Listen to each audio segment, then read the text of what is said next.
पाटेश्वर एक शोधनिबंध. आदित्य फडके.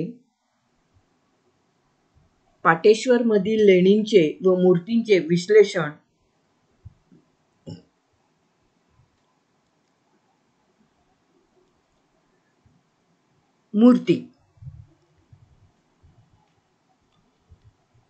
मूर्तींचे विश्लेषण.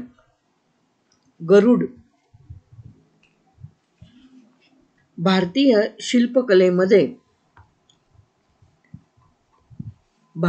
शिल्पकलेमध्ये यास विष्णूचे वाहन मानलेले आहे. विष्णूच्या मंदिरासमोर त्याची स्थापना केलेली असून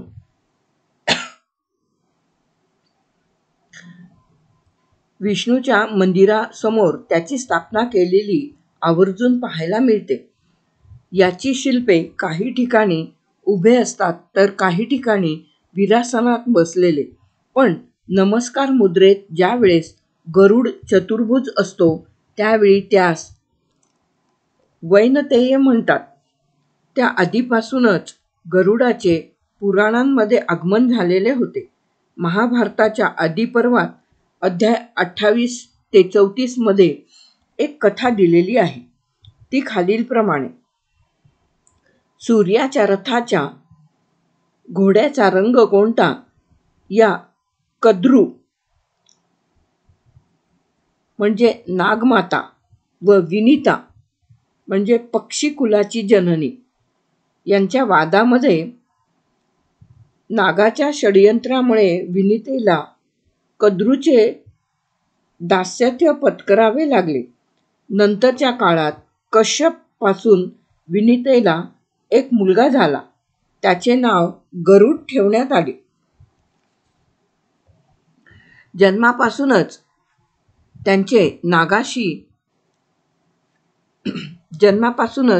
त्याने नागाशी वैर पत्करले. स्वतःच्या मातेस विनितेस नागांपासून मुक्त करण्यासाठी नागांना अमृतकुंभ आणून द्यावा लागणार होता.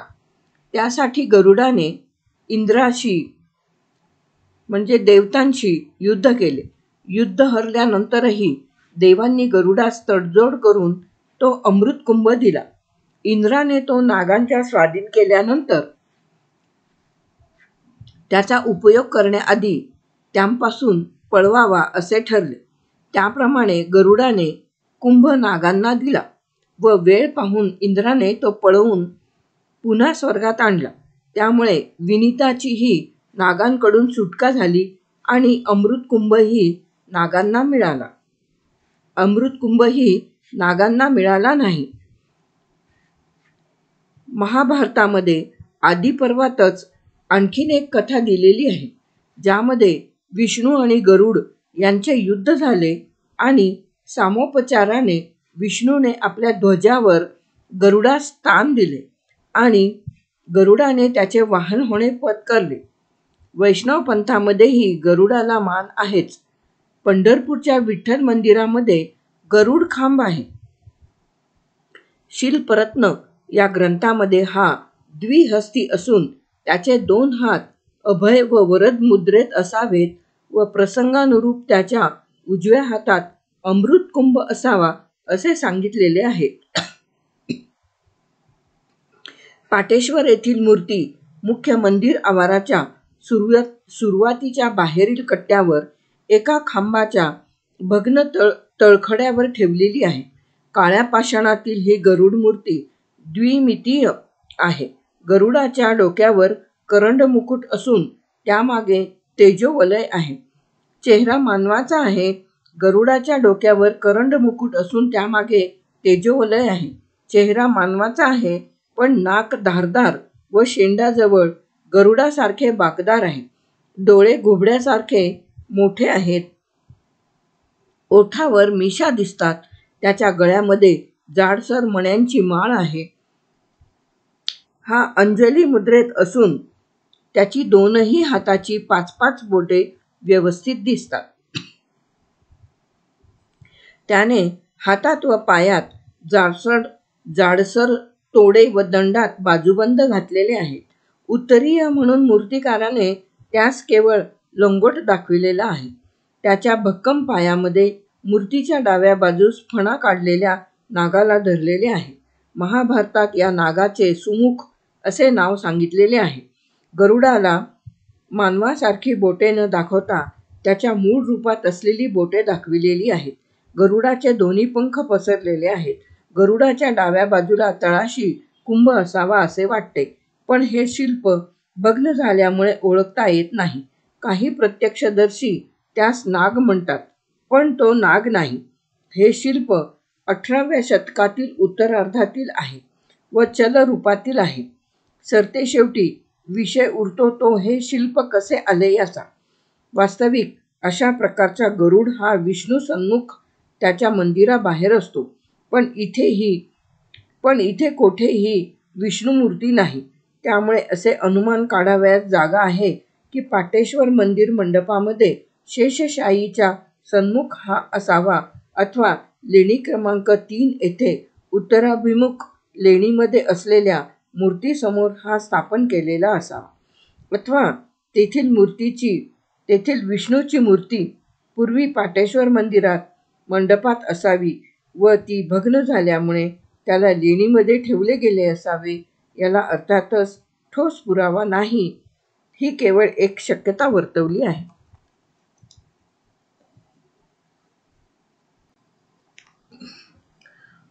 अष्टादश भुजा महालक्ष्मी महिषासुरमर्दिनी. शैव, सौर, गाणपत्य आणि वैष्णव पंथाप्रमाणे शाक्त हा देखील एक पंथ आहे. त्यामध्ये महिषासुरमर्दिनी हीच केवळ मुख्य किंवा आराध्य दैवता बनली आहे असे नाही. तरी पण या पांथीयांनी महालक्ष्मीस जगाचे आदिकारण ठरवून तिजपासून जग उत्पन्न झाल्याचे म्हटले आहे. शाक्तपंथीयांच्या म्हणण्यानुसार महालक्ष्मीने स्वतःचे 3 भाग करून त्याचा पुन्हा एक भाग पुरुषाचा आणि दुसरा स्त्रीचा निर्माण केला. परंतु हिला शैव वैष्णवांनी आपापल्या पंथात समाविष्ट करून मूर्तिशास्त्राच्या दृष्टीने बऱ्याच अडचणी निर्माण केल्या आहेत. त्यामुळे इथे आपण केवळ आपल्याला आवश्यक असलेली आणि उपलब्ध झालेली माहिती घेतली आहे.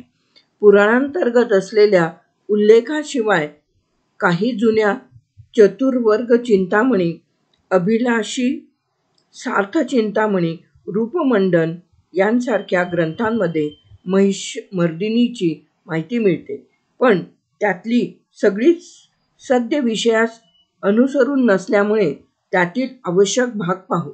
देवी सप्तकात किंवा देवी पंचायतनात महिषमर्दिनीचा समावेश केलेला आहे. महाभारत, विराट पर्वात व हरिवंश यामध्ये हिला कृष्णाची बहीण व यशोदेची मुलगी म्हटले आहे. यांच्या बरोबरीने मार्कंडेय पुराणातही हिला दारू, मांस व पशुप्रिय असल्याचे सांगून ती मुंडमाला, व्याघ्रचर्म, खटवांग धारण करणारी असल्याचे म्हटले आहे. म्हणजे ही पहिल्यांदा अनार्य देवता होती व आर्यांनी तिचा स्वीकार केल्यानंतर हिच्याकडे असुरवधाचे काम आले अथवा गेले असे म्हटले जाऊ शकते. वैदिक वाङ्मयात हिचा उल्लेख नाही, पण बोधायन गृह्यसूत्रात दुर्गेच्या कल्पात तिचा उल्लेख असल्याने त्यावेळी हिचा स्वीकार झाला होता असे म्हणण्यास हरकत नाही. महाभारतात हिचा अनेक ठिकाणी उल्लेख आढळतो व वरती नमूद केलेल्या चतुर्वर्ग चिंतामणी, अभिलाषी, सार्थचिंतामणी अशा ग्रंथांमध्ये महिषमर्दिनीची दुर्गा, चंडी, कात्यायनी अशी नावे आढळतात. पाटेश्वर इथे असलेली मूर्ती ही अशांमधलीच एक आहे. अग्निपुराण, भविष्यपुराण व विश्वकर्मशास्त्र यातील नवदुर्गामध्ये रुद्रचंडा हिला 18 हात सांगितलेले आहेत व बाकीच्यांना 16 हात सांगून त्यात त्यांची आयुधे सांगितली आहेत. त्यांच्या हातातील आयुधे पुढील प्रमाणे: शक्ती, मुद्गल, शूल, वज्र, खड्ग किंवा शंख, बाण, अंकुश, भाला, चक्र, पाश, डमरू, ध्वज, धनुष्य, तर्जनी मुद्रा, आरसा, घंटा, ढाल, असुराचे केश आणि ज्यांचे 16 हात सांगितले आहेत त्यांच्या हातात डमरू व बाण नाही. आता अग्निपुराण, भविष्यपुराण व विश्वकर्मशास्त्र यातील 9 दुर्गा कोणत्या त्या पाहू.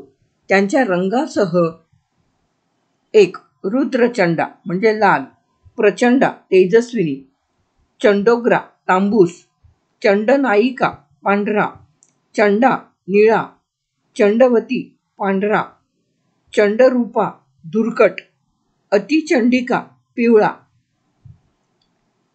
9. उग्रचंडा पांढरा.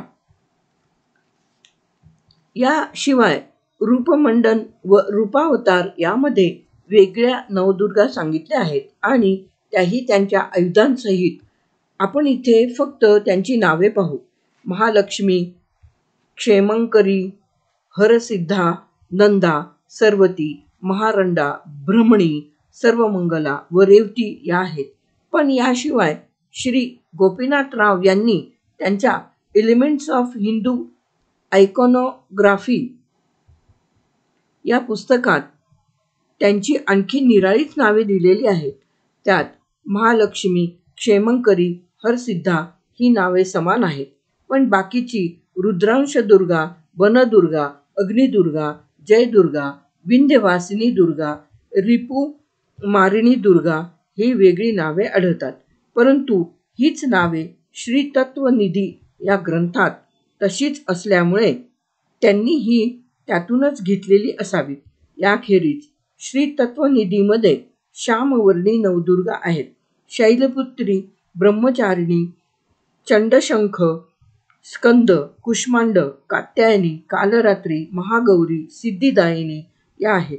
यातील आपल्याला अग्निपुराण, भविष्यपुराण व विश्वकर्मशास्त्र यातील रुद्रचंडा हिचा आणि श्री तत्वनिधी व चंडीकल्प या ग्रंथांचा आधार घ्यावा लागणार आहे.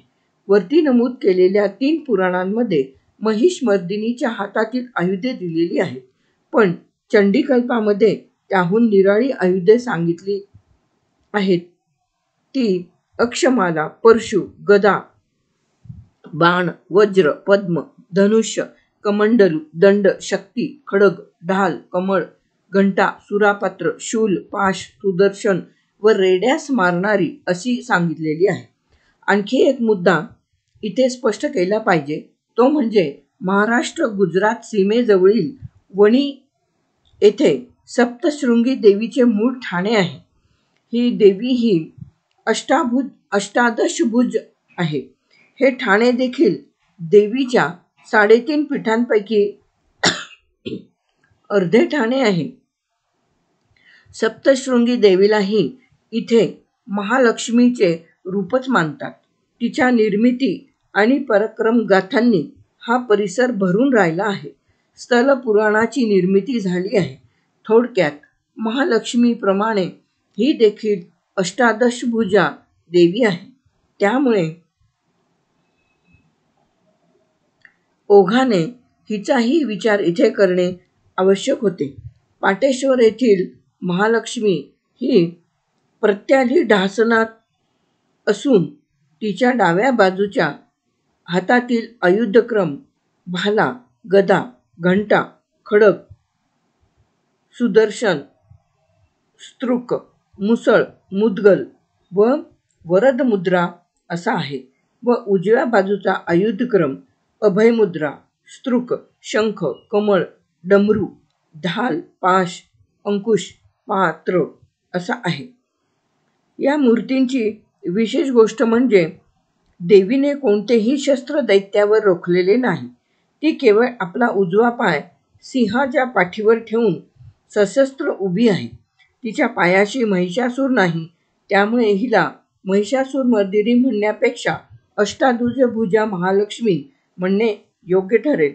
या मूर्तीच्या अधिक वर्णनामध्ये तिच्या पायात जाड 3 तोडे आहेत. शिवाय पैजणेही दिसतात. उत्तरी यावर मेखला असून ती सामान्य प्रकाराने सजविलेली आहे. कटिवस्त्राचा सोगा पायांमधून सिंहाच्या डोक्याजवळ मागे आलेला आहे. गळ्यामध्ये एकावली गळ्यालगत इतर काही अलंकार आहेत. त्यातील एक मोठा असून तो खाली लोंबता आहे. कानात गोलाकार कुंडले आहेत. मूर्तीच्या हातात ठेवणीमुळे हातातील आभूषणे दिसत नाहीत. या हाताची ठेवण एका पट्टासारखी असून त्यावर हात व त्यामध्ये आयुधे दाखविलेली आहेत. या हातांमध्ये कंकणे आहेत. देवीच्या डोक्यावर करंड मुकुट आहे. देवीची मान डाव्या बाजूस थोडी कललेली आहे. पूजेनंतर तिच्या डोक्यावर 3 आडवे पट्टे ओढलेले दिसतात. पण मूळ मूर्तीला तिसरा डोळा आहे आणि तोही उभा. हा उभा डोळा कोरण्याची सुरुवात गुप्त काळापासून सुरू झाली. काश्यप शिल्पम, चतुर्वर्ग चिंतामणी, अभिलाषितार्थ चिंतामणी या ग्रंथांमध्ये महालक्ष्मीला 3 नेत्र सांगितले आहेत. पण तिच्या हाताची संख्या मात्र कमी अधिक दिलेली आहे. देवीच्या प्रभावळीला साध्या पद्धतीने नक्षीकाम आहे. देवीच्या पायांजवळ दोन्ही बाजूस चौरी घेतलेल्या दासी दुसऱ्या हातात पात्र धरून दाखविल्या आहेत. त्यांच्या अंगावरील आभूषणेही साधी आहेत. या शिल्पाच्या तळाशी एखादा लेख पूर्वी कोरलेला असावा असे वाटते. कालौघात तो अगदी पुसट झाला असला तरी त्याच्या खुणा अजूनही स्पष्ट दिसतात. हे शिल्प 11व्या शतकाच्या सुमाराचे असावे असे वाटते.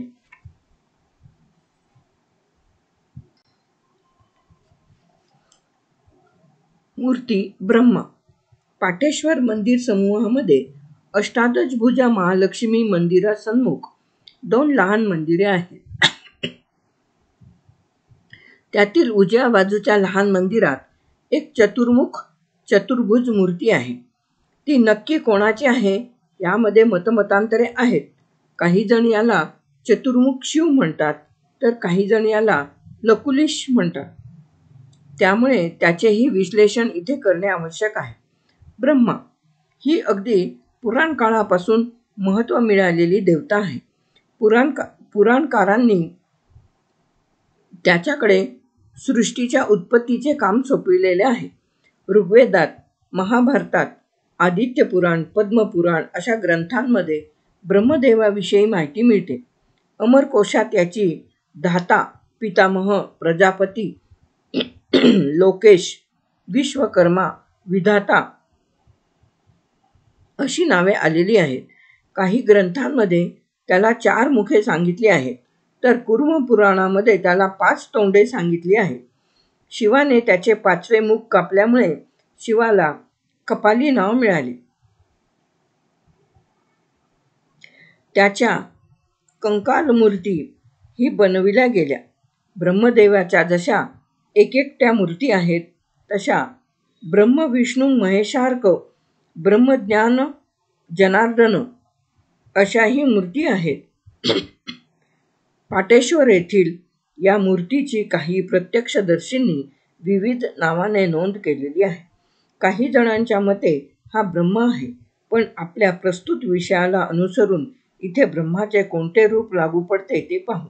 विष्णू धर्मोत्तर या ग्रंथामध्ये ब्रह्मदेवाच्या विश्वकर्मा रूपाचे शुभ्र पद्मासनबद्ध, त्याला 7 हंसाचा रथ, 4 हात, त्यात योगमुद्रा, अक्षमाला, कमंडलू ही आयुधे सांगितलेली आहे.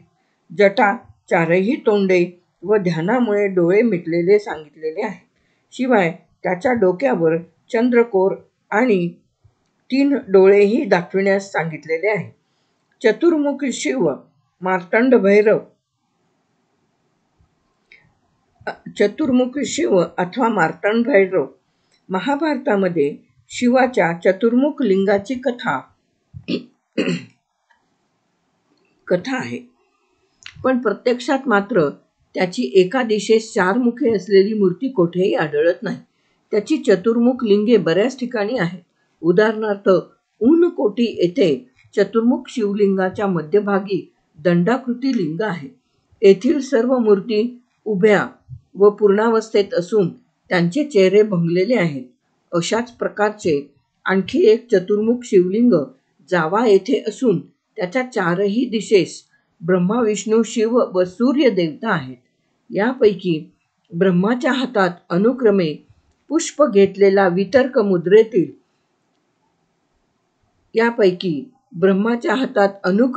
एक पुष्प घेतलेला वितर्क मुद्रेतील 2 जीर्ण झाल्यामुळे वस्तू ओळखता येत नाही, 3 वाकडा दंड अथवा तलवार व 4 पात्र अशा वस्तू असलेली चतुर्भुज मूर्ती आहे.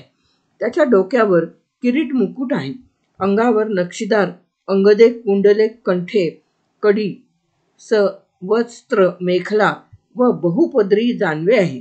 पण पाटेश्वर येथील मूर्ती जशी आहे तशी मूर्ती अगर ग्रंथातील वर्णने आढळत नाही. अशीच एक मूर्ती मात्र साताऱ्याजवळील माहुलीमध्ये आहे, पण ती खूप अलीकडच्या काळात बनवलेली असल्यामुळे त्याचा इथे संदर्भ घेणे अयोग्य ठरेल. त्यामुळे ही मूर्ती शिवाची नक्कीच नाही. मार्तंड भैरव यांचे महाराष्ट्रातील प्रख्यात नाव खंडोबा आहे. पुराणांतर्गत मणी व मल्ल या 2 दैत्य भावांना मारण्यासाठी शिवाने हा अवतार घेतला. त्याचे आदी क्षेत्र प्रेमपूर म्हणजे पेंबर हे आहे. त्याच्या मल्हारी महात्म्य या संस्कृत ग्रंथामध्ये त्याचे वर्णन आणि माहिती मिळते. शिवाने मणी आणि मल्ल दैत्यांच्या संहारासाठी मार्तंड भैरवाचे रूप घेतले. गळ्यात महासर्पाचे भूषण, कानांत चंद्र मार्तंड कुंडले, हातात डमरू, त्रिशूल, खड्ग आणि पात्र, वक्षावर रुणारी रुंडमाळ, मस्तकावर चंद्रकोरीने युक्त असा मुकुट, 3 नेत्र व भाल प्रदेशावर भंडारा लावलेला असा तो मार्तंड भैरव नंदीवर आरूढ झाला. या वर्णनात भैरवाच्या चतुर्मुख आणि चतुर्भुजांचा उल्लेख येत नाही. याशिवाय रूपमंडन, रूपावतार, अभिलाषितार्थ चिंतामणी, आदित्य पुराण व इतर ग्रंथांमध्येही त्याच्या पाटेश्वरवरील रूपाशी साधर्म्य दाखवणारे वर्णन आढळत नाही. शिवाय त्याच्या चतुर्मुख आणि चतुर्भुजांची कथाही कुठे आलेली नाही. त्यामुळे हे मार्तंड भैरवाचे शिल्प असू शकत नाही. लकुलिश हा शिवाचा 28वा अवतार असल्याचे वायुपुराणात म्हटले आहे. विश्वकर्मावतार वास्तुशास्त्र या ग्रंथात लकुलिश ऊर्ध्वलिंगी, द्विहस्ती, अनुक्रमे महाळुंग व दंड घेतलेला सांगितले आहे. तर मथुरा संग्रहालयात लकुलिशाची मूर्ती मांडी घालून बसवलेली व त्याभोवती योगपट्टा गुंडाळलेली आहे. याची काही शिल्पे घारापुरी, बदामी लेण्यांमध्ये कायावरोहण म्हणजे गुजरात येथेही आहेत. या मूर्तीच्या कोणत्याच रूपाशी मिळते जुळते हे शिल्प नसल्याने हे नक्कीच लकुलिशाचे शिल्प नाही. त्यामुळे प्रश्न उरतो तो ही मूर्ती कोणाची आहे? याच पाटेश्वरमधील मूर्ती ही दक्षिणाभिमुख असून त्याच दिशेला त्याची सगळी तोंडे आहेत. त्यांच्या डोक्यावर साध्या प्रकारचा मुकुट असून त्यांच्या मध्यभागी कमळ आहे. प्रत्येक चेहऱ्याच्या कपाळावर मध्यभागी एक आडवा डोळा आहे. मूर्तीच्या शेवटच्या चेहऱ्याच्या कानात कुंडले आहेत. ओठावर मिशा आहेत. प्रत्येकाच्या गळ्यात कंठा आहे. तर त्याच्याच खाली खूप कलात्मक पद्धतीने पोटावर रुळणाऱ्या माला आहेत. त्याच्याही खाली 3 पदरी जानवे आहे. मांडी घालून बसलेल्या या मूर्तीचे पोट सुटलेले व्यवस्थित दिसते. त्याच्या दर्शनी बाजूच्या 2 हातात दंडावर सर्पाचे बाजूबंद आहेत. आयुध क्रमानुसार त्याच्या हातात अक्षमाला, त्रिशूल, दंड व पात्र ही आयुधे आहेत. पायात जाडसर तोडे आहेत. त्यावरही नागभूषण कोरलेले दिसतात. मूर्तीच्या डाव्या बाजूला हात जोडलेली एखादी मूर्ती असावी असे वाटते. वरती नमूद केल्याप्रमाणे ब्रह्मदेवाच्या विश्वकर्मा रूपामध्ये त्याला 3 नेत्र आहेत. शिवाय जावा येथेही असणाऱ्या ब्रह्माच्या हातात दंड आहे. अशी एका बाजूस 4ही तोंडे व इतर आयुधे याच्याशी सांगड घातल्यास ही ब्रह्माची मूर्ती असल्याचे समजते. त्यामुळे याचा उल्लेख ब्रह्मा म्हणूनच केलेला अधिक संयुक्तिक ठरेल. आणि त्याच्या हातातील त्रिशूल हे केवळ मूर्तिशास्त्राचा नियम डावलून मूर्तिकाराने त्यास घडविले आहे असे म्हणता येईल. अशाच प्रकारचे नियम मूर्तिकारांनी खिद्रापूर, जिल्हा कोल्हापूर येथील मंदिराच्या बाह्यांगावरील मूर्तींमध्ये केलेला आहे.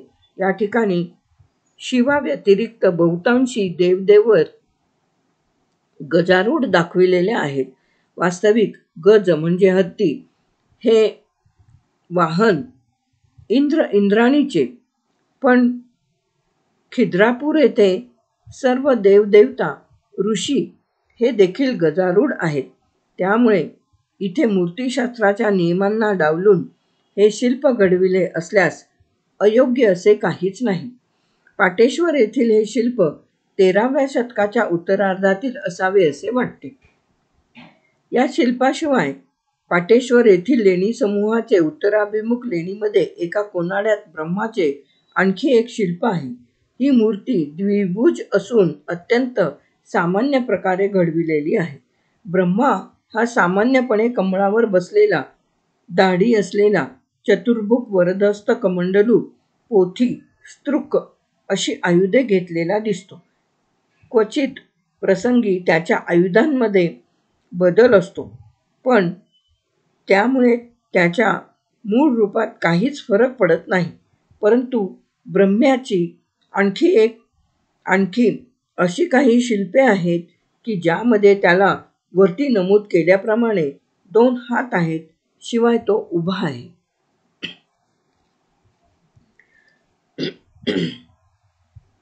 शेषशायी विष्णूच्या अवतार व केशवादी 24 रूपे शिल्पाशिवाय त्याची अन्य काही शिल्पे आहेत. शेषशायी, जलशायी, अनंतशायी ही त्यापैकीच काही शिल्पे वैखानसागमात त्याच्या शेषशायीच्या अभिचारिक शयन, भोगशयन, वीरशयन आणि योगशयन अशा मूर्तींची माहिती दिलेली आहे. ती इसवी सनाच्या 5व्या-6व्या शतकानंतर महाराष्ट्रात शेषशायीची शिल्पे 5व्या शतकापासून दिसतात. या शिल्पाचे साधारण विश्लेषण करायचे झाल्यास असे करता येईल. विष्णू हा वेटोळे घातलेल्या शेषाच्या पाठीवर पहुडलेला असतो. सुरुवातीच्या काळात त्याच्या हातात कोणतीच आयुधे नव्हती. पुढे हा चतुर्भुज असल्यास त्याच्या हातात गदा, शंख, चक्र, पद्म यापैकी काही आयुधे आली अथवा त्यास दिली गेली. त्यानंतरच्या काळात विष्णूचा एक हात डोक्याखाली आधारासाठी असून दुसरा पायावर दाखविला गेला. लक्ष्मी पाय चेपीत बसलेली दिसते.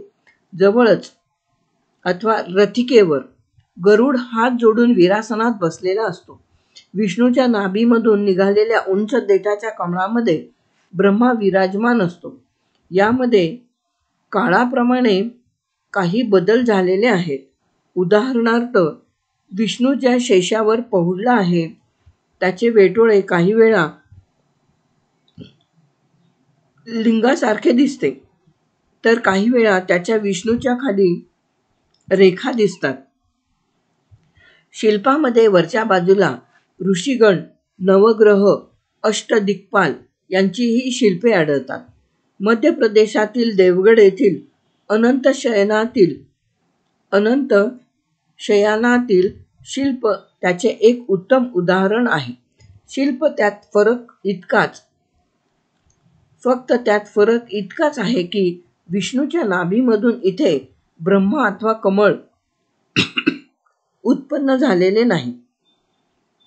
असेच आणखी एक शिल्प सातारा जिल्ह्यामध्ये गुरसाळे गावात रामलिंग मंदिरातील कोनाड्यात ठेवलेले आहे. त्यावरती अद्याप अधिक संशोधन झालेले नाही. ज्या शिल्पामध्ये विष्णू शेषावर पहुडलेला असतो व लक्ष्मी त्याचे पाय चेपीत असते, त्या शिल्पाला एकार्णव हे शास्त्रीय नाव आहे. पाटेश्वर येथील हे शिल्प सुमारे 14व्या शतकाच्या सुमाराचे आहे. विष्णू शेषावर उजव्या कुशीवर पहुडलेला असून त्याचा मागचा उजवा हात त्याने डोक्याखाली धरलेला आहे. उजव्या पहिल्या हातात कमलकलिका आहे. काही जण त्याला ज्ञानमुद्रा असल्याचे म्हणतात, पण ते योग्य नाही. डाव्या मागच्या हातात चक्र व पुढील हातात गदा आहे. त्या हाताजवळ नाभी कमलातून ब्रह्मा उत्पन्न झाला आहे. त्यावरती शिल्पावरती तोरण आहे. विष्णूच्या डोक्यावर 5 फण्यांचा शेष आहे. त्याच्या खालच्या बाजूला शंख दिसतो. विष्णूच्या पायाजवळ लक्ष्मी उंचवट्यावर बसलेली आहे. तिचा चेहरा मात्र भग्न झालेला आहे. त्याचा डावा पाय त्याने उजव्या पायाच्या गुडघ्यावर अर्धस्वस्तिकासनात सारखा ठेवलेला आहे. विष्णू सालंकृत आहे. त्याच्या डोक्यावर करंड मुकुट आहे. वैनायकी हे शिल्प मूर्ती अभ्यासकांसाठी परिचित असले तरी पर्यटक आणि वाचक यासाठी ते तसे नाविन्यपूर्ण आहे. वैनायकी, लंबोदरी, गणेशानी, विघ्नेशानी अशा नावाने शिल्पशास्त्रात आढळणारे हे शिल्प स्त्रीलिंगी गणपतीचे आहे. हिला शक्ती गणपती म्हणतात. म्हणजेच गणेशाच्या रिद्धी-सिद्धी यांच्या बरोबरीने हिला मान आहे. अशी शिल्पे भारतभर आढळलेली आहेत. पण वैनायकी अथवा गणेशानीची स्वतंत्र मंदिरे कुठेही नाही. ती फक्त इतर काही देवतांसोबत दिसते. वैनायकी ही काही शिल्पपटात मातृकांसोबत, योगिनींसोबत असते, पण स्वतंत्र मुख्य देवता म्हणून नाही. हिची माहिती वायुपुराण, ब्रह्मांड पुराण, जानार्णव तंत्र, तंत्रकुमुदिनी, उच्छिष्ट गणपत्योपासना, शिल्परत्न अशा ग्रंथात सापडते. यातील काही ठिकाणी तिला त्रिनेत्राही सांगितलेले आहे. हिचे अगदी प्राथमिक वर्णन जरी पाहिले तरी ही अनार्य देवता आहे हे स्पष्ट होते. शिवाय गणेशही प्रथमतः विघ्नकर्ता होता. पुढे शिवपरिवारात त्याचा समावेश झाल्यावर त्याचा विघ्नहर्ता झाला. त्यामुळे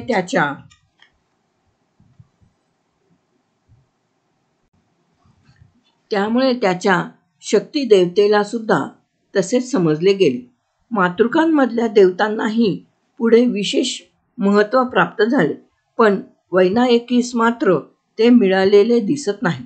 तिची गणेशाप्रमाणेच उभी, बसलेली अथवा नृत्यमग्न शिल्पे आढळतात. तसेच वरती नमूद केल्याप्रमाणे अन्य काही मुख्य देवतांच्या सान्निध्यातही दिसतात. पण त्याचा विचार करण्याआधी काही ग्रंथांतरीत तिची नावे आली आहेत, ती पाहू. शिल्परत्न या ग्रंथामध्ये शक्ती गणपती या शीर्षकाखाली हा श्लोक दिलेला आहे. अथ शक्ती गणपती द्वाभ्यां विभ्रजनां. गणेश या देवतेची भेड़ाघाट मध्य प्रदेश येथील 64 योगिनी मंदिरामध्ये 38 क्रमांकाच्या स्थानावर मूर्ती पाहायला मिळते. याशिवाय अलाहाबादमध्ये गढवाल येथे 8व्या शतकातील एक पटामध्ये वाराही, नारसिंही आणि वैनायकी यांची शिल्पे आहेत. ग्वाल्हेर संग्रहालयात 10व्या शतकातील त्रिभंगा वास्तेतील चतुर्भुज गणेशानीची सुंदर मूर्ती आहे. तिच्या हातात प्रदक्षिणापथ क्रमानुसार जमिनीवर डोक टेकविलेला परशु, कमलकलिका, दंत आणि मोदक अथवा लाडू भरलेले पात्र आहे. वैनायकीची सोंड त्या पात्रावर ठेवलेली आहे. त्याच पाषाणातील 2 स्तंभांमध्ये हिचे शिल्प आहे. पायाजवळ मनुष्यरूपी मूषक वाहन व आणखी एक सेवक आहे. स्तंभाच्या बाहेरच्या बाजूला चवरी ढाळणाऱ्या दासी आणि त्याच्यावर व्यालशिल्पे अन काही नक्षीकाम आहे. अशीच काही ऋषभ योगिनीच्या कडेवर बालिका गणेशाने आणि दोन्ही पायांजवळ बहुधा वीणाधारी आणि दुसरी सायुध वैनायकी आहे. हे शिल्प खूपच सुंदर आणि नजर खिळवून ठेवणारे आहे. महाराष्ट्रामध्ये सासवड यवत गावाजवळ भुलेश्वर मंदिराच्या प्रांगणात मुख्य मंदिराच्या मागच्या बाजूला वरती सव्य ललितासनात बसलेल्या चतुर्भुज वैनायकीचे शिल्प आहे. हे मंदिर मूळतः जुने आहे, पण आपल्याला सद्य विषयाशी अनुसरून आवश्यक असलेले शिल्प 18व्या शतकातील आहे. पाटेश्वर येथील शिल्पही 13व्या शतकाच्या काळातील असून सामान्य प्रकारचे आहे. त्यावर अधिक अलंकरण किंवा रेखीवपणा नाही. ही मूर्ती चतुर्भुज आहे. तिच्या हातात दंत, परशु, पाश, लाडू भरलेले पात्र आहे. एक पीठ घेतलेली सोंड डाव्या हातातील पात्रावर विसावली आहे. मूर्ती सव्य ललितासनात बसलेली आहे. तिच्या पायात व हातात एकसारख्याच जाडीची कंकणे आणि तोडे आहेत. गळ्यात कंठभूषण आहे. मूर्तीच्या प्रभावळीवर कोणतेच अलंकरण नाही. डोक्यावर मात्र करंड मुकुट आहे. मूर्ती चल आहे.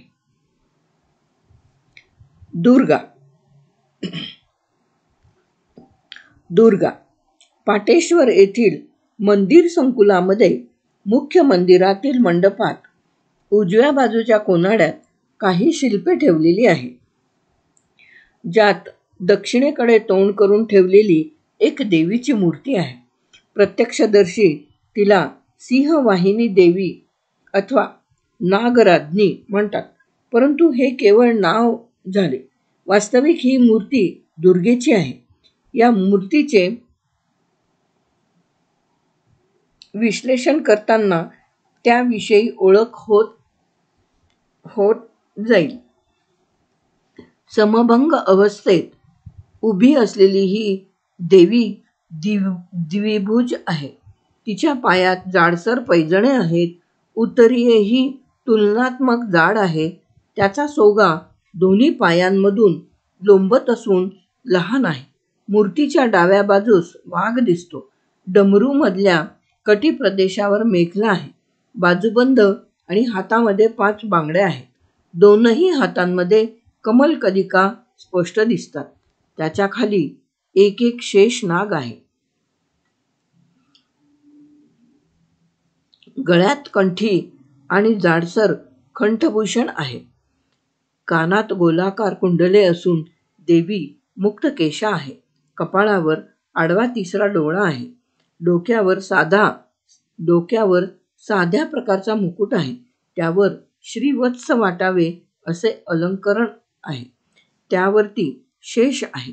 शिल्पाच्या दोन्ही बाजूला चवरी उंचावून ढाळणाऱ्या दासी आहेत. ही मूर्ती काही अन्य शिल्पाशी साधर्म्य दाखवते. तिच्या हातातील आयुधे शेष ही तिला महालक्ष्मीच्या जवळ नेतात, तर तिच्या कपाळावरील 3रा डोळा वाहन म्हणून असलेला वाघ तिला दुर्गेचे रूप देतात. त्यामुळे त्या दोन्हीचाही विचार करावा लागेल. जरी या देवता एकच असल्या तरी मूर्तिशास्त्राच्या दृष्टीने त्या वेगळ्या आहेत. सर्वप्रथम या मूर्तीचे महालक्ष्मीशी साधर्म्य पाहू. महालक्ष्मीचे आदिपीठ आहे कोल्हापूर. त्या ठिकाणी असणाऱ्या देवीच्या हातात महाळुंग, गदा, ढाल व पानपात्र ही आयुधे आहेत. विशेष म्हणजे हिच्या डोक्यावर शेष आहे आणि वाहन म्हणून सिंह आहे असे म्हटले जाते. यातील पाटेश्वरमधील शेष आणि सिंह गोष्टी वरील मूर्तीशी जुळणाऱ्या आहेत. शिवाय मानसार या ग्रंथामध्ये महालक्ष्मीच्या हातात पद्म आहे असे म्हटलेले आहे. गोवा राज्यातील मांद्रे या गावी महालक्ष्मीचे एक मंदिर आहे. या मूर्तीच्या हातात गदा, महाळुंग, पद्म आणि चक्र ही आयुध आहेत.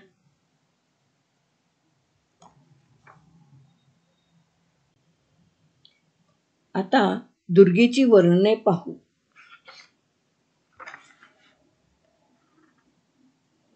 दुर्गेचे वाहन वाघ असल्याचे दिसते. तिला तिसरा डोळा असल्याचे समजते. याशिवाय अन्य काही ठिकाणी दुर्गेसमवेत शेषही दाखविला जातो. शिवाय तिच्या अष्टादश भुजा रूपामध्ये तिच्या हातात कमलकलिकाही आहे. खरे पाहता महालक्ष्मी आणि दुर्गा यांना महिषासूर मर्दिनी हे नाव आहेच आणि हिचीच ग्रंथिक अगर शिल्पवर्णने अधिक आढळतात. तरी शिल्पशास्त्राच्या दृष्टीने ही मूर्ती दुर्गेची असल्याचे समजते. या दोन दैवतांशिवाय योगेश्वरी अथवा जोगेश्वरी, अंबाजोगाई हिच्याशीही या मूर्तीची काही वर्णने जुळतात. ही मूर्ती या कोनाड्यात आणून ठेवलेली असून चल आहे. शिवाय हिला 18व्या शतकाच्या मध्ये बनविलेली आहे. सरस्वती.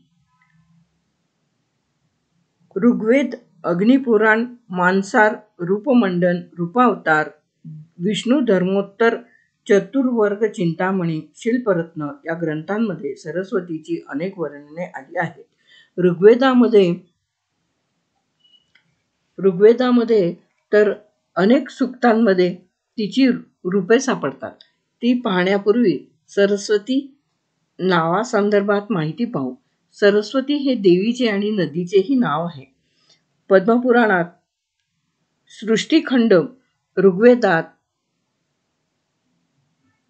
6:11:63 यांचा एकत्रित संबंध सांगताना 2 विविध कथा दिलेल्या आहेत. या दोन्ही कथांचे एकूण सार म्हणजे नदी आणि देवी यांचे एकरूप दाखविलेले आहे. प्रस्तुत विषयात आपल्याला केवळ त्यांच्या मूर्तिरूपाशी सांगड घालावायची आहे. तिचे वर्णन शुभ्र वस्त्रधारिणी, कमलासनी किंवा हंसवाहिनी, चतुर्भुज, त्यात पुस्तक, रुद्रमाला, कमंडलू व वीणा घातलेले रूप सांगितलेले आहे. या आयुधांमध्ये तिला विद्येचे आणि संगीताचे काम सोपविले असल्याचे उघड दिसतेच. त्यातील या विद्यादेवतेच्या भू अवतरणाची कथा पुराणांतर्गत अशी समजते की ब्रह्मदेवाने सरस्वतीला आज्ञा केली की भूतलावर कोणी योग्य मानव आढळल्यास त्याच्या जिव्हाग्री तिने प्रवेश करावा. अशा मानवाच्या शोधात सत्ययुग संपले. त्रेतायुगामध्ये तमसा नदीच्या तीरावर तिला एका व्याधाने क्रौंच पक्षाला ठार केले होते आणि त्याची प्रिया त्याला शोधत असता वाल्मिकी ऋषी त्या क्रौंचाची शुश्रूषा करीत असलेले सरस्वतीने पाहिले. त्यावेळी तिने त्यांच्या मुखात प्रवेश केला. त्यावेळी त्यांच्या तोंडातून काव्य निघाले. या काव्यामुळेच वाल्मिकींना आदिकवी असा मान मिळाला.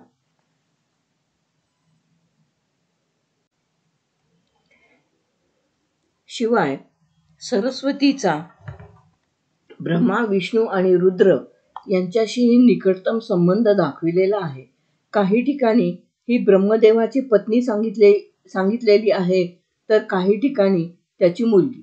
बंगालमधील पौराणिक ग्रंथाच्या आधारे ती विष्णूची पत्नी असून तिचे विष्णूच्या गंगा व लक्ष्मी यांच्याशी झालेल्या भांडणामुळे व त्यांनी एकमेकांना दिलेल्या शापाच्या पेचातून मोकळे होण्यासाठी विष्णूने गंगेला शिवाकडे, सरस्वतीला ब्रह्माकडे पाठवले.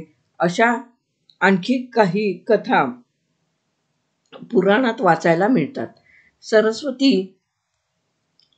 सरस्वतीची ग्रंथांतरित बरीच नावे कळतात. शारदा, गायत्री, महासरस्वती, ब्रह्मी, भारती, वागीश्वरी ही त्यातीलच काही. रूपावतारामध्ये सरस्वतीची 12 नावे तिच्या आयुधांसहित दिली आहेत. ती पुढीलप्रमाणे.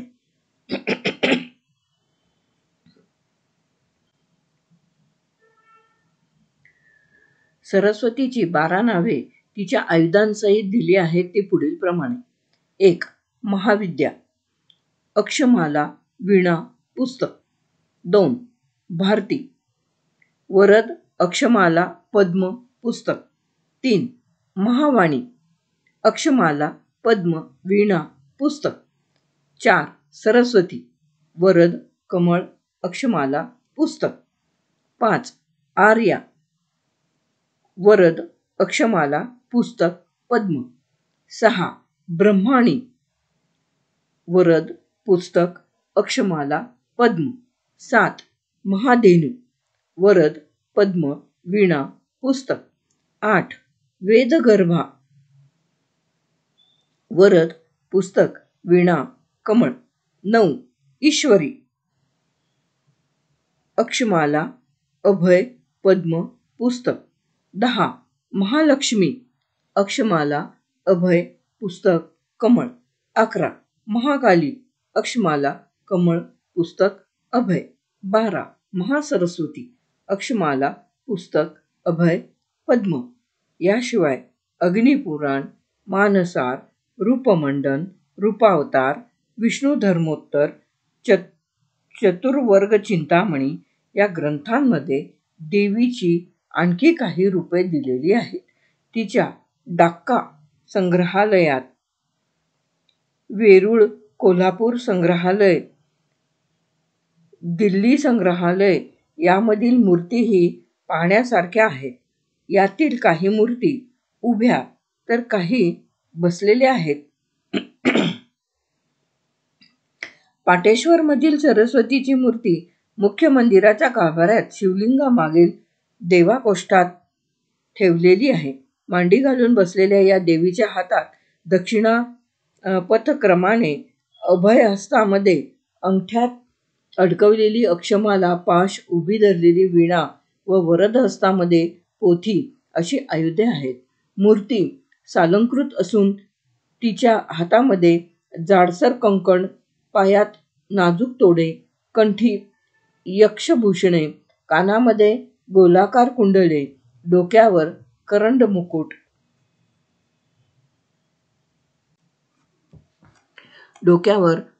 मुकुट, स्मित हास्यवदना आणि उजव्या बाजूस ब्रह्म्याशी संबंध दाखविणारे वाहन हंस आहे.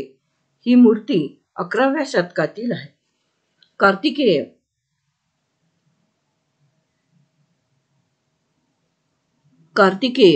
कार्तिकेयाची माहिती अग्निपुराण, मत्स्यपुराण, रूपावतार, रूपमंडन, समरांगण, सूत्रधार, अभिलाषितार्थ चिंतामणी, शिल्परत्न, कुमारतंत्र अशा ग्रंथांमध्ये आलेली आहे.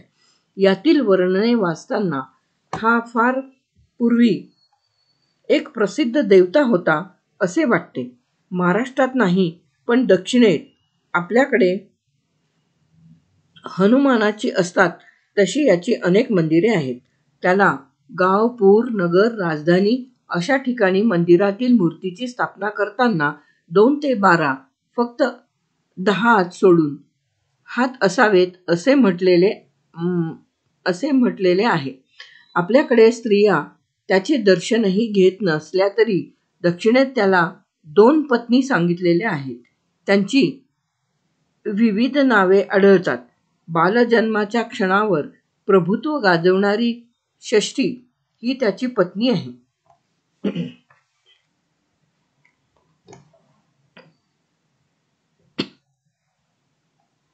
बालजन्माच्या क्षणावर प्रभुत्व गाजवणारी षष्ठी ही त्याची पत्नी आहे.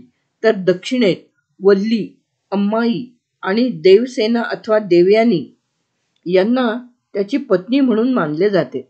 यापैकी वल्लीचा रंग तपकिरी सांगितला असून तिचे वाहन सिंह आहे. तर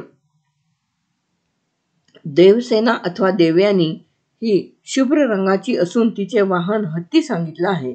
कार्तिकेयाला दक्षिणेत सुब्रह्मण्य या नावाने ओळखतात. शिवाय तिथे त्याचा नागाशीही संबंध सांगितला जातो. आंध्र प्रदेशातील बहिप्रोलू गावामध्ये विठ्ठलेश्वराच्या मंदिरात स्कंद म्हणून नागाचीच मूर्ती आहे. कार्तिकेयाला शक्तिधर, कुमार, षण्मुख, तारकारी, वल्ली कल्याण सुंदर अशी नावे आहेत. त्यातील कुमार हे नाव अग्निवाचक आहे.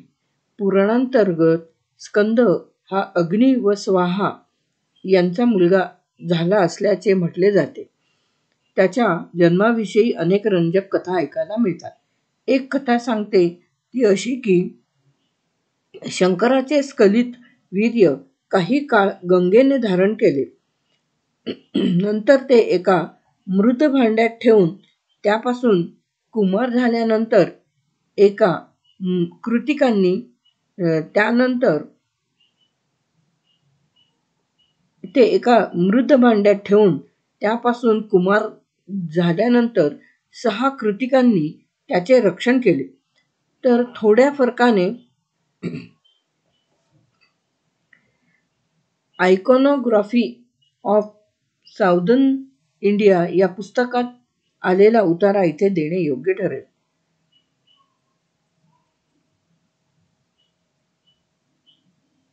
या कथेमध्ये वीर्याच्या ऐवजी शिवाच्या 3ऱ्या डोळ्याचा उल्लेख आला आहे.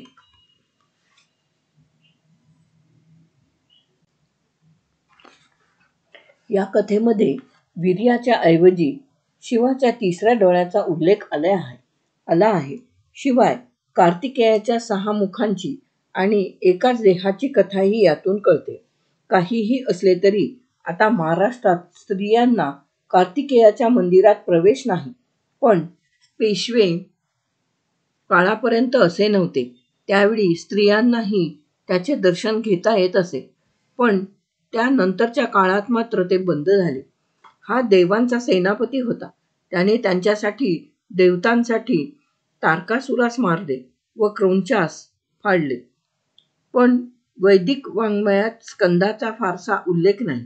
गायत्री मंत्रात याची कुमार, कार्तिकेय, स्कंद अशी नावे आलेली आहेत. पतंजलीच्या एका सूत्रात पूज्य देवतांमध्ये याचे नाव आहे. पण नवजात बालकांना ग्रासणाऱ्या बालग्रहांनी त्याला आपला स्वामी मानले आहे. तर चोरांनी त्याला आपली देवता मानले आहे.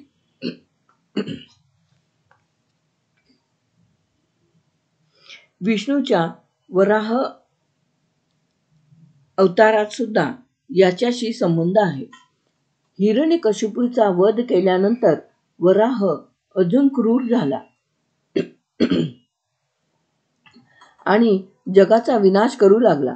त्यावेळी स्कंदाने त्याचा अवतार समाप्त केला. त्यावेळी त्याने वापरलेल्या शक्तीला वेल म्हटले आहे. तर आयकॉनोग्राफी ऑफ साऊदर्न इंडिया या पुस्तकात स्कंदाच्या शक्तीची कथा त्याच्या तारकासुराच्या वधासंदर्भात दिलेली आहे आणि त्यातूनच त्याचे मोर आणि कोंबडा यांची निर्मिती झाल्याचे म्हटले आहे. वास्तविक कोंबडा हे कार्तिकेयाचे वाहन नाही, ते सूर्याने त्यास दिलेले खेळणे आहे. पण मध्ययुगात त्याच्या या लांछनाला त्याचे वाहन समजले गेले आणि तशा प्रकारच्या काही मूर्ती अगर प्रतिमा तयार करण्यात आल्या. काही प्रत्यक्षदर्शी इथल्या मूर्तीचे वाहन कोंबडा म्हणून करतात. तर थोडे अधिक निरीक्षणाने पाहिल्यास तो मोर असल्याचेच दिसते. या मूर्तीच्या हातात अक्षमाला व शक्ती ही आयुधे आहेत. पण मध्यंतरीच्या काळात ही मूर्ती भग्न झाली असावी व त्यावर कोणीतरी लेपन केलेले आहे. त्यामुळे अर्थातच कार्तिकेयाचा चेहरा व मोराचा चेहरा नवीन दिसतो,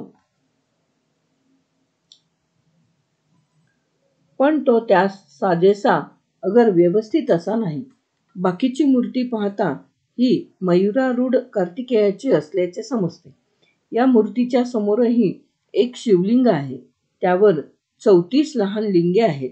याचा अगदी सोपा अर्थ आहे. मध्यभागी असलेले लिंग हे शिवरूप आहे, तर बाकीचे 33 लिंगे 33 देवता रूप आहेत. आणि हे 33 देव म्हणजे 8 वसु, 11 रुद्र, 12 सूर्य अथवा आदित्य, 1 इंद्र व 1 प्रजापती मिळून होतात.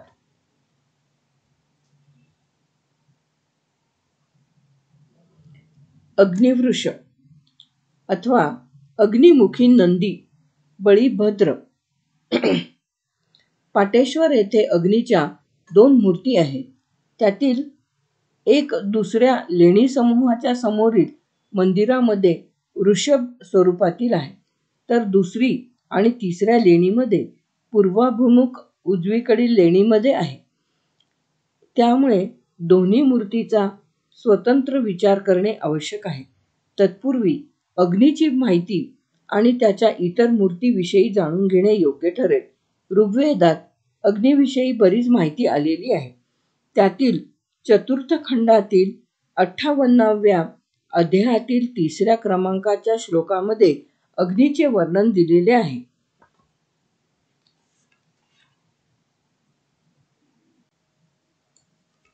ज्याला 4 शिंगे, 3 पाय, 2 मस्तक आणि 6 हात आहेत. ज्या ऋषभाला 3 बाजूने बांधून जो मोठ्याने गर्जना करीत आहे, त्याच महान देवतेने म्हणजे ऋषभाने मानवाच्या अंतःकरणात वास केला आहे. इतर देवतांइतकेच वैदिक काळात अग्नीलाही महत्त्व होते. इंद्रानंतर अग्नीला मान होता. याचे महाभारत, ऋग्वेदादी ग्रंथांमध्ये बरेच वर्णन आढळते. यामध्ये त्याच्याबद्दल काही कथाही वाचायला मिळतात. यांचे मुख्य काम म्हणजे यज्ञात दिलेली हवी देवतांपर्यंत पोचविण्याची आणि त्या त्या देवतेला यज्ञस्थानी आणायचे. ऋग्वेदात तर त्या विषयी अनेक उल्लेख सापडतात. अन्य ठिकाणी अग्नीविषयी थोडी अधिक माहिती मिळते. वरती नमूद केलेल्या माहिती व्यतिरिक्त उर्वरित माहिती इथे नमूद करीत आहे. अग्नीला 4 नेत्र, 4 कान, 2 नासिका,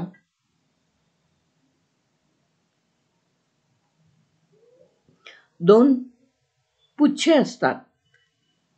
त्याच्या उजव्या 4 हातात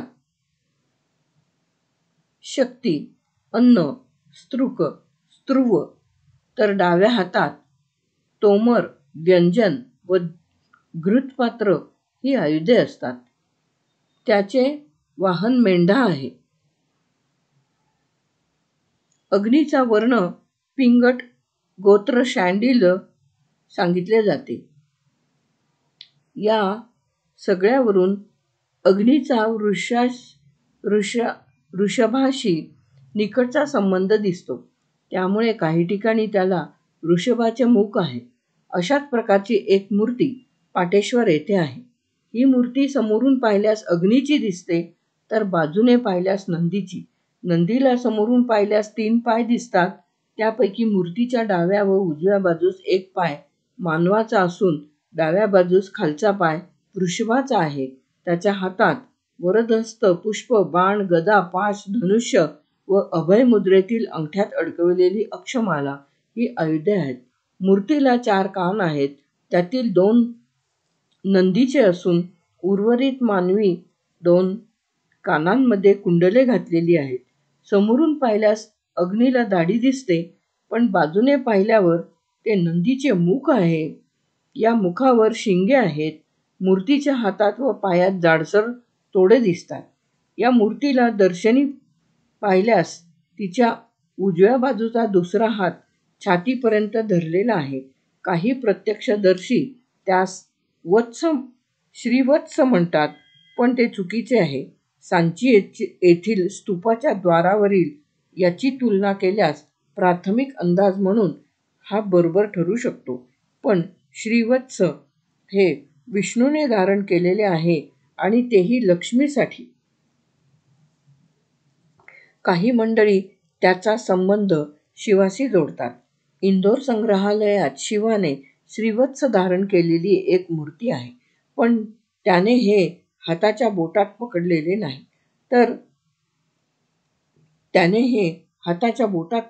नाही. अगर तशा अवस्थेत देखील ते नाही. शिवाय श्रीवत्स अग्नीने धारण केल्याची कथा कोठेही नाही. सांची येथील श्रीवत्स आणि हे चिन्ह वेगळे आहे. या शिल्पाला बाजूने पाहिले असता नंदीची मूर्ती दिसते. त्याच्या अंगावरील आभूषणेही इतर नंदीच्या आभूषणासारखीच आहेत, पण काही जण यास बळीभद्र म्हणतात. बळीभद्र किंवा बालभद्र हे बलरामाचे नाव आहे. त्याचे अशा जोड देवताच्या प्रकारातील शिल्प किंवा वर्णन कोणत्याही पौराणिक ग्रंथात मिळत नाही. दुसरी गोष्ट म्हणजे या मंदिरावरील शिखराची अथवा कळसाची रचना ही फांसना पद्धतीची आहे. अशा प्रकारची शिखर पद्धती दुय्यम देवतांच्या मंदिराची असते आणि बलराम हा दुय्यम देवता नाही, त्यामुळे त्याला बळीभद्र म्हणणे योग्य ठरणार नाही. पण अशा प्रकारचे चुकीचे व चुकून कसे दिले जाते यासाठी एक गोष्ट पहा.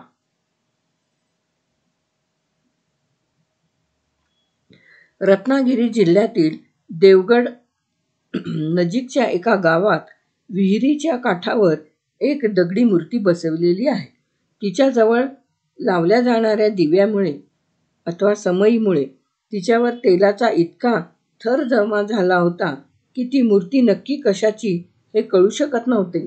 पण ठराविक दिवशी तिला साळी चोळी नेसाविण्याची प्रथा होती.